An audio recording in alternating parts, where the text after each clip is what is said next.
దీంట్లో కూడా ఫాదర్ వేషమే అతను 3-4 సీన్లు చేశాను, చాలా బాగున్నాయి, మీకోసం రాశానండి, అవన్నీ చేశాను, కష్టపడి చేశాను. అంటే మనకి రేపు పొద్దున బాగుంటుంది, మంచి పేరు, అందులో టేస్ట్ ఉన్న ప్రొడ్యూసర్ అతను ఏం రత్నం. డబ్బింగ్ కూడా జాగ్రత్తగా చెప్పాలనుకున్నా, డబ్బింగ్ సీన్లో చేస్తున్నాం ఆ సీన్లు రావట్లా. కో డైరెక్టర్ని అడిగాను, ఏంటి ఈ సీన్లో మనం చేసాం కదా, నాకు గుర్తుంది, చాలా రోజుల తర్వాత డబ్బింగ్ చేస్తున్నాం అన్నాడు. తీసేశారు ఆ మంచి సీన్లు, నాకున్న మంచి సీన్లు 3 అయినాయి, ఇది లెంత్ ప్రాబ్లం అని చెప్పి తీసారండి. కొంచెం పోనీ డబ్ చేసి పెడదాం, పోనీ అంతగా ఉంటే ఫైనల్గా తీసుకోండి, లేదు సార్ అవసరం అయిపోయింది, ఇవి ఉన్నవి చెప్పండి సార్. చాలా డిసప్పాయింట్ అయ్యా. అదే వెళ్ళినా తీసినా బయటకు మీ దగ్గరికి వచ్చేటప్పటికి ఉంటాయో లేవో గ్యారెంటీ లేకుండా పోయింది. అలాంటి ట్రెండ్ కూడా వచ్చేసింది. ఏదో మన వాళ్ళు హీరోల మీద వేయరు, మన బొట్టు వాళ్ళ మీద సీన్ల మీద కత్తిరేసేస్తారు. లెంత్ అని ఇంకోటి అని, తర్వాత లింక్ అడ్డం పడుతుందని, లేదా ఫ్లోకి అడ్డం పడుతుందని, టెంపో పోతుంది, ఏదో కారణాలు చెప్తారు. అవి కూడా అడగడం మానేశాను నేను. ఆయన ఏమున్నాయి చెప్పు ఆ సీన్లు, అవి చెప్పి వెళ్ళిపోతాను నేను డబ్బింగ్. ఇటువంటి ట్రెండ్లో చాలా.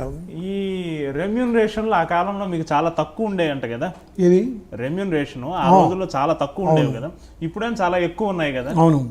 అసలు మీ ఆ రెమ్యూనరేషన్లో అప్పట్లో కరెక్ట్గానే పే చేశారా అండి మీకు? అవి చెప్పాలంటే, నిజం చెప్పాలంటే చాలామంది ఎగ్గొట్టేవాళ్ళు. తక్కువ రెమ్యూనరేషన్ లెక్కలేదు ఆ రోజుల్లో, అది విలువ. ఓకే. ఆ 3,000 3 లక్షలు ఇవాళ. ఓకే. ఇవాళ 3 లక్షలు తీసుకున్నా, వాళ్ళ 3,000 తీసుకున్నా ఒకటే, అది అమౌంట్ ఒకే. కానీ ఆ 3,000లోనే మమ్మల్ని ఏదో రకంగా ఉపయోగించేసుకుని దాంట్లో దొంగ చెక్కులు ఇచ్చేసి, లేకపోతే అసలు ఇవ్వకుండా, లేదా తిండి పెట్టి, మా వీక్నెస్ ఉందనుకో మంచి చూసుకుంటారా, చంద్రబాబు గారు డబ్బులు అడిగాడు, మా బొమ్మ ఫుడ్ గిట్ పెట్టండి, బొమ్మానంగా ఉంది వాళ్ళని, తర్వాత బిజినెస్ అవ్వలేదని, లేకపోతే పిచ్చుడు అయిపోయిన తర్వాత ఫస్ట్ వీక్ ఇస్తామని, చాలా ఎక్కువ. అప్పుడు ఈ పెద్ద డబ్బుల కోసం చూడకుండా కాంపిటీషనే. ఈ వేషం కొడుకు పోనీయకూడదు, ఈ వేషం మనకే రావాలి, ఈ వేషం వస్తే పోనిచ్చేవాళ్ళం కాదు, వాడు డబ్బులు ఇస్తున్నాడా లేదా అనేది సెకండరీ అయిపోయేది.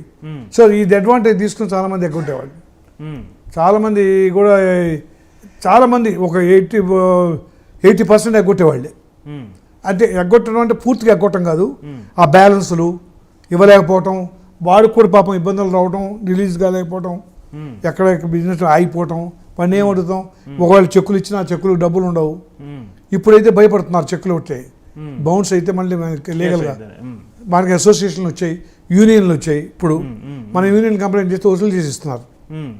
సో ఇప్పుడు భయం, తక్కువ మాట్లాడుకోండి, పోనీ 100 కాకపోతే నేను ₹1,00,000 కాకపోతే నేను 50,000 ఇస్తాను, మన ఇద్దరు ఇష్టం అయితే అవుతాం, ఆ 50,000 కరెక్ట్గా ఇవ్వు, 50,000లోనే మళ్ళీ ఏదో 10-15 ఎగ్గొట్టాలని చూడకు అని ట్రెండ్ వచ్చింది. చాలా మటుకు ఇప్పుడు మాట్లాడేటప్పుడే మాకు బడ్జెట్ అంటే ఇంతకంటే ఎక్కువ ఇవ్వలేమని చెబుతున్నారు, దానికి ఆనర్ చేస్తున్నారు. దానికి కూడా మాకు యూనియన్ భయపెడుతున్నాం, డబ్బింగ్ అని ఉంది కదా, అది పేమెంట్ వస్తే కానీ డబ్బింగ్ చెప్పద్దు అంటున్నారు మా అసోసియేషన్. అది చెప్పిన తర్వాత మాకు కూడా కష్టం అండి, రిలీజ్ ముందు ఎందుకు మాకు గొడవలు చేస్తాము, మీకు డబ్బింగ్ అనేది ఉంది కదా, సినిమా అంతా డబ్బింగ్ చేయాలి కదా. అప్పుడైతే మనకి అవుట్డోర్కి వెళ్ళినప్పుడే డబ్బింగ్ చేసేవాళ్ళం, అవుట్డోర్ స్టూడియోలో చేసేది డబ్ చేయాల్సిన అవసరం ఉండేది కాదు, సైలెంట్గా తీసేవాళ్ళం. ఇప్పుడు మొత్తం టోటల్గా సినిమాలు అందరూ ఆర్టిస్టులు చేయాలి.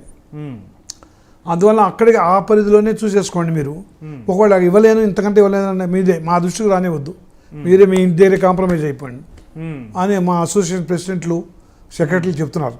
మా దగ్గరికి వచ్చింది అనుకోండి, మనకి మేము అందరూ పంపించాలి అఫీషియల్గా, మేము 10% కట్ చేస్తాం సర్వీస్ ఛార్జెస్. అతనితో మరి అతనికి వెళ్ళి యూనియన్కి వెళ్ళి కంప్లైంట్ చేసి మమ్మల్ని మమ్మల్ని దగ్గర వసూలు చేశాడని ఖర్చు అతనికి ఉంటుంది, మళ్ళీ నెక్స్ట్ పిక్చర్ మిమ్మల్ని బుక్ చేయడు, గొడవకు పెట్టుకున్నాం కదా వాటితో.